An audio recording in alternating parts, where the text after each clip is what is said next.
Hello! Magluluto tayo ng poki-poki. Ayan na yung nalutong talong.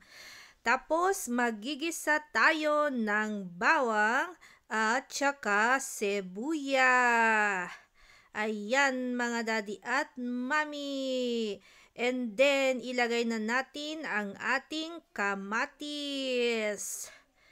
Tapos, halu-haluin lang natin ito.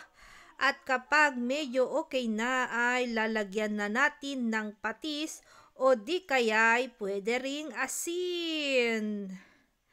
Pagkatapos ay wag halu-haluin pag nailagay ang patis. And then pag okay na, tsaka natin ilagay ang nalutong talong. Ayan, halo-haloin lang ito mga daddy. And then, ilagay na natin ang itlog. Ganyan ko hinahalo. Mahina lang yung apoy para hindi masunog yung mga itlog. Gusto ko kasi yung may buo-buo na itlog mga daddy at mami. Kaya hinahalo ko ito ng hindi mabilis. Ayan, ready na ang ating poki-poki. Salamat!